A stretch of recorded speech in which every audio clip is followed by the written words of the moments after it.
시청자 여러분, 뉴스룸을 시작하겠습니다. 새로 나온 확진자, 이번에는 좀 더 늘어서 400명 가까이 나왔습니다. 엿새째 계속 늘어서 어느새 2배가 된 겁니다. 사랑제일교회 관련 확진자도 800명을 넘겼는데 어디서 감염됐는지 모를 깜깜이 환자가 계속해서 나오면서 이렇게 전국에서 확진자가 속출하고 있습니다. 전국 어디서나 누구나 코로나 감염에 노출될 수 있는 위험한 상황입니다. 이런 상황인데도 정은경 본부장은 아직 정점이 아니라고 밝혔습니다. 더 나빠질 거라고 보는 거죠.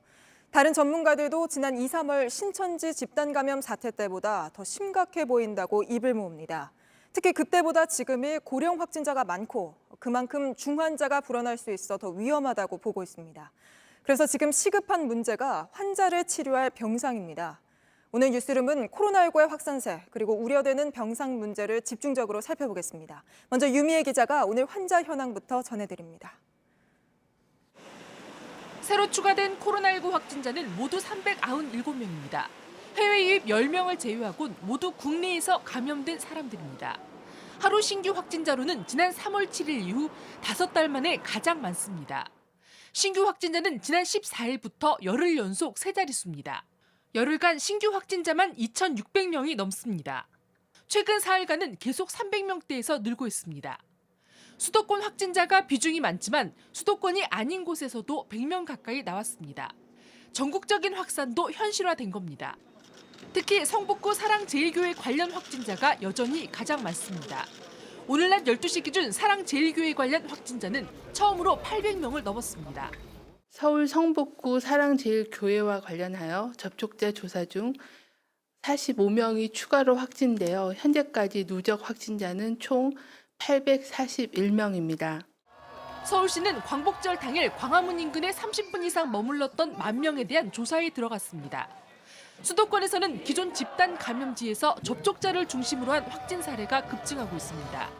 지난 15일 광화문 집회, 경기 용인시 우리제일교회, 서울 골드트레인 양평군 단체 모임의 누적 확진자가 각각 100명을 넘어섰습니다.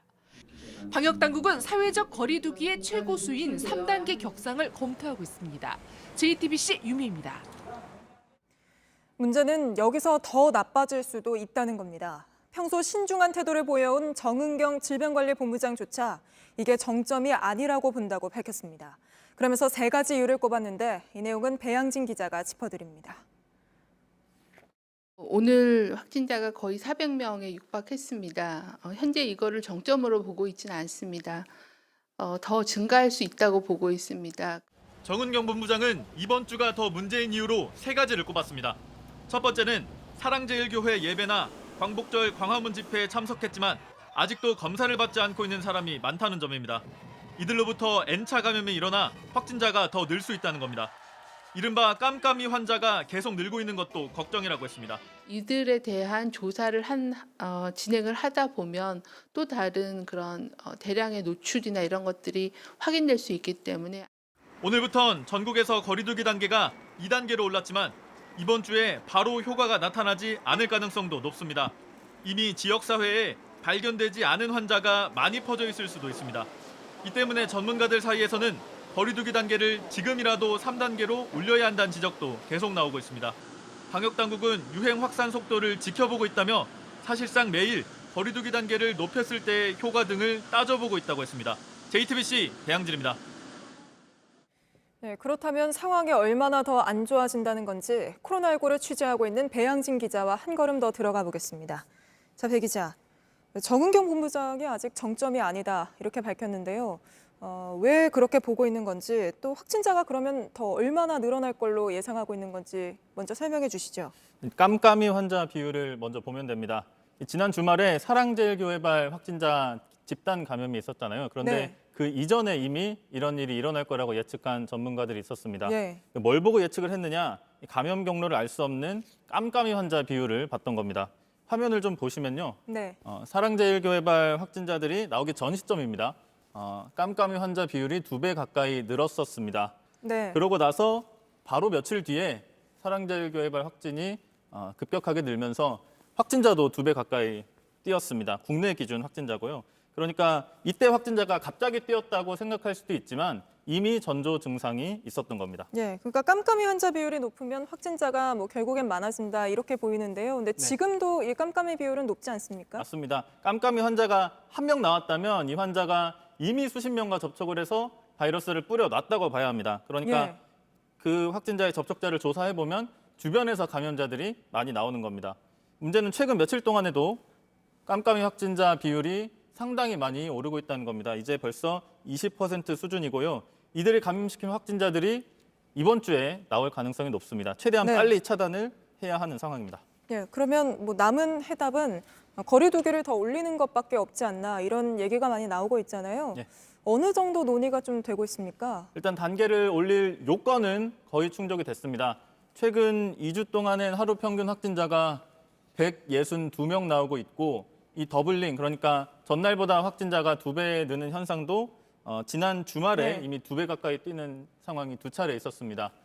하지만 정부는 계속해서 신중한 입장입니다. 왜냐하면 3단계가 되면 카페나 식당 같은 일상생활을 할 수 있는 시설들이 모두 문을 닫게 되고 그렇죠. 필수가 아닌 일상생활이라면 정지되는 것과 마찬가지다, 이런 입장인 겁니다.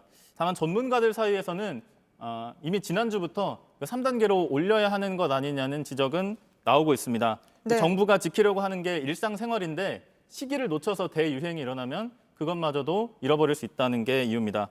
일단 오늘 오후에 중앙재난안전대책본부 브리핑에서 정부가 입장을 밝혔는데 이번 주까지도 확산세가 진정되지 않으면 거리두기 3단계 상향을 검토하겠다, 이렇게 밝혔습니다. 예, 아무래도 이번 주말에 고비라고 했으니 이걸 좀 지켜본 뒤에 결정하겠다는 걸로 보이는군요. 알겠습니다. 배양진 기자였습니다. 네, 당정청도 사회적 거리두기를 3단계로 높이는 것을 놓고 검토에 들어갔습니다. 당장 오늘 결론을 내는 것은 아니지만 고비라는 이번 주말 확산세를 지켜본 뒤에 결정할 전망입니다. 박소영 기자입니다. 민주당과 정부, 청와대 고위관계자는 저녁 6시부터 총리공간에서 비공개 회의를 열었습니다. 안건에는 사회적 거리두기 3단계 격상 검토도 포함됐습니다. 민주당은 수도권을 중심으로 한 코로나19 재확산은 간단한 문제가 아닌 만큼 최악의 상황까지 대비해야 한다고 보고 있습니다. 여당 핵심 관계자도 3단계로 올릴 경우 경제활동이 굉장히 위축될 수밖에 없다면서도 방역이 먼저이기 때문에 필요할 경우 망설이지 않겠다고 말했습니다. 때문에 이번 주말을 고비로 보고 코로나19 확산세의 규모와 양상을 지켜보며 여러 시나리오를 놓고 최종 방침을 결정한다는 계획입니다. 정치권에서는 2차 긴급재난지원금 지급 논의도 빨라지고 있습니다.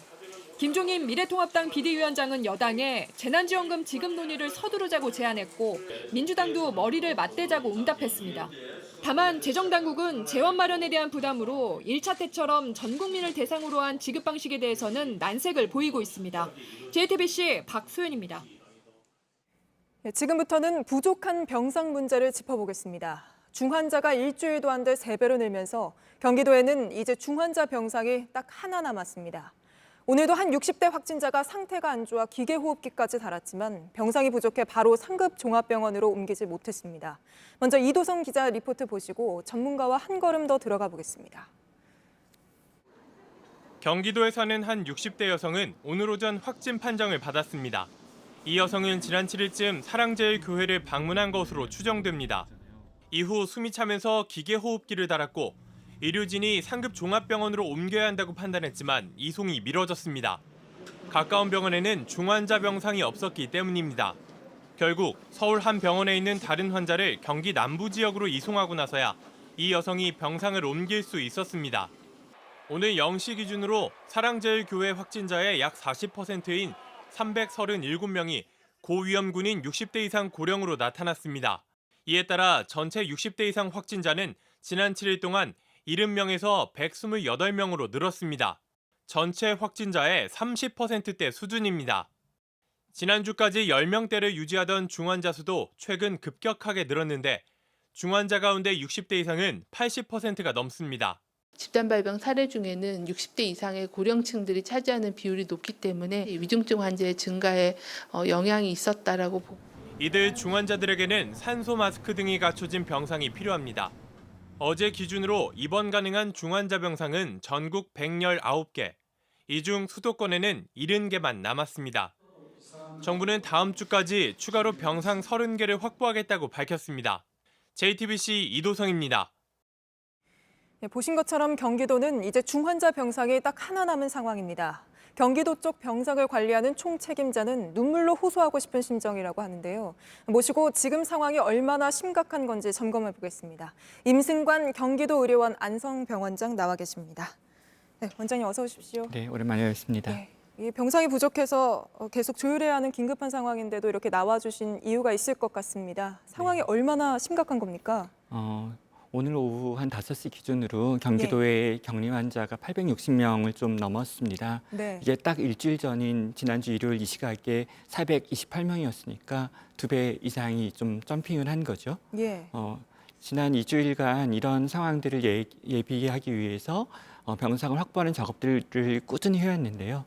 생활치료센터 병상은 한 500개쯤 만든 것 같습니다. 저희가 도에서. 일반 병상은 한 100개쯤 만든 것 같습니다. 그리고 중환자 병상은 한 5개 정도 가능했었거든요. 그래서 지금 이런 불균형들이 곧 문제가 될 거라고 걱정하고 있습니다. 네, 저희가 조금 전에 이도성 기자 리포트로 보도를 해드렸는데 중환자인데도 병상이 부족해서 바로 옮기지 못하는 이런 사례가 좀 경기도에서는 속출하고 있습니까? 아직까지 그런 사례가 있다고 말씀드리기는 어렵고 예. 다만 이제 병상을 배정하고 또 그 경우가 중증 환자라면 이송하는 것에 대한 위험 부담 같은 것들도 있어서 네. 근거리에 있는 의료기관들을 확보하고 또 오늘 같은 경우는 서울시에 있는 환자를 경기도가 받고 서울시 시민을 네. 경기도민을 서울시에 있는 서울대학병원이 받고 이렇게 가까운 근거리로 서로 맞바꾸는 그런 프로세스도 진행했는데 이런 부분들은 중수본이 국가가 수도권 공동 대응 상황실을 만들었기 때문에 좀 가능했던 부분이고요. 예. 그렇게 협력해가면서 풀어가고 있지만 그런 방식으로 풀어갈 수 있는 것들은 1명, 2명의 사례이고요. 10명, 20명씩 나오기 시작하면 매우 곤란한 상황들이 경기도뿐만 아니라 어디에서도 가능할 거로 생각합니다. 예, 사실 신천지 때는 20대 환자가 많았지만 지금은 60, 70대가 많지 네, 않습니까? 그렇습니다. 그래서 이 중환자가 더 불어날 가능성이 있어 보여서 중환자 병상 확보가 무엇보다 시급한 상황이라고들 하던데요. 어떻게 좀 보십니까? 네, 정확한 지적이신데요. 지금 저희들이 지자체든 국가든 만들고 있는 병상의 어떤 단계는 3단계입니다. 제일 하단은 생활치료센터이고요. 예. 그렇죠? 그리고 중간에 있는 중단은 일반 병동입니다. 대체로 공공병원들이 제공하고 있는 격리병상들. 그리고 제일 상단에 상급종합병원 등 같은 상위기관들이 제공하는 중환자실, 음압중환자실이 있는 것인데 저희들이 이 하단을 늘리는 것들은 비교적 에너지를 투입하고 자원을 투입하면 2, 3일 만에라도 해낼 수가 있는데 이 중단과 상단을 만드는 것은 그만큼 어렵고 저희가 3월 달에 대구 신천지 클러스터를 잘 극복한 좋은 경험이 있지 않습니까? 예. 근데 그 당시에는 말씀하셨던 것처럼 젊은 신도들이 많았습니다. 네. 그리고 대구라는 지역에 거주하는 신도들이었죠. 하지만 이번 사랑제일교회를 중심으로 한 클러스터는 그와 아주 다른데 중장년층, 고령층이 많고요. 또 네. 실제로 사랑제일교회의 확진자 중에서 서울 시민보다 그렇지 않은 지역 사람들이 훨씬 많잖아요. 예. 따라서 이런 부분들은 이번 유행이 굉장히 어려운 난이도이다. 즉 고령자가 많기 때문에 점점 중증 환자가 늘어날 수밖에 없고 필연적으로 그리고 더불어서 각 지역으로 파급될 가능성이 그만큼 높다. 예. 굉장히 우려스러운 상황입니다. 예, 그러면 어찌됐든 간에 빨리 대책을 마련하는 게 무엇보다 중요할 것으로 보이는데요. 네. 종합병원이나 이런 대학병원에서 좀 받아주는 수밖에 없어 보이는데 혹시 그 부분에 대한 논의는 좀 시작되고 있습니까? 네. 지방 정부도 국가도 계속 논의하고 계속 만나고 있고요. 저희 경기도 같은 경우는 이틀 전에 지사께서 5개 상급종합병원장을 도청에서 직접 면담하기도 했었습니다. 같이 협조를 요청하는 것이죠. 근데 생활치료센터는 간호사나 이런 의료인들, 관리자들이 건물 바깥에 있습니다. 예. 하지만 병원은 같은 층, 같은 공간에 있게 되지 않습니까? 따라서 그런 관리자, 의료인들의 안전을 위해서는 보다 세밀한 설계, 즉 공간을 분리하고 이동형 음압기 같은 장치를 설치하고 이런 것들이 필요하거든요.